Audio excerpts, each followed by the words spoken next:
আত্মরক্ষকের ভূমিকায় নবব্যারাকপুর থানার police.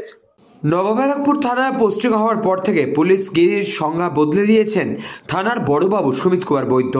Police যেমন দুষ্টের দমন করে তেমন শিষ্টের পালন করে, সেটাকে হাতে কলমে দেখিয়ে দিয়েছেন সুমিত কুমার বৈদ্য এবং তার টিম।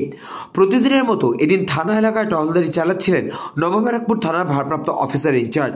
সেই সময় রাস্তায় দেখলেন ৯ নম্বর ওয়ার্ডের খড়ের মাঠ এলাকায় এক আংশিক প্রতিবন্ধী বৃদ্ধকে, এবং বৃদ্ধ সম্পর্কে খোঁজখবর নিয়ে জানতে পারলেন তার ছেলেরা অর্থাভাবের কারণে সঠিকভাবে দেখাশোনা করতে পারেন না।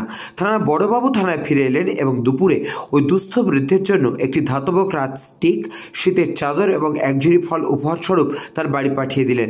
বৃদ্ধকে আশ্বস্ত করলেন তার পাশে থাকার বার্তা দিয়ে। ব্যারাকপুর পুলিশ কমিশনারেটের অর্পণ প্রকল্পে বৃদ্ধের নাম নথিভুক্ত করলেন থানার মেজবাবু অর্ণব মিস্ত্রি। পুলিশের রক্ষকের ভূমিকা থেকে আশ্বস্ত হন বৃদ্ধ লক্ষণ ঘোষ। পুলিশকে তার শারীরিক কিছু অসুবিধার কথা বলেন। মেজবাবু অর্ণব মিস্ত্রি তার ফোন নাম্বার নিয়ে আসেন এবং নিজের ফোন নাম্বার বৃদ্ধকে দিয়ে আসেন এবং কথা দিয়ে আসেন ২-১ দিনের মধ্যে তার সুচিকিৎসার ব্যবস্থা করবেন। পুলিশের হঠাৎ এমন উদ্যোগে হতবাক হয়ে যান বৃদ্ধ লক্ষণ ঘোষ। তার চোখে মুখে ফুটে ওঠে বিস্ময় মাখানো আনন্দের হাসি।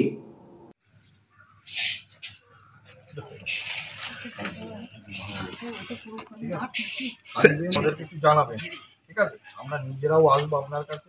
আপনার যদি মনে হয় কোনো সমস্যা হচ্ছে,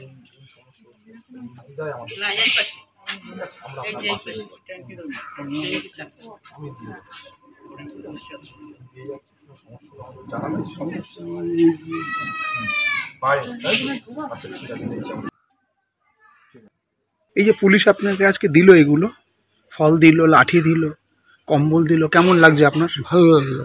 পুলিশের এই কাজকে কি বলবেন? এরা আইসে আমার খুব ভালো লাগলো। ব্যুরো রিপোর্ট, নিউজ বঙ্গ টাইম।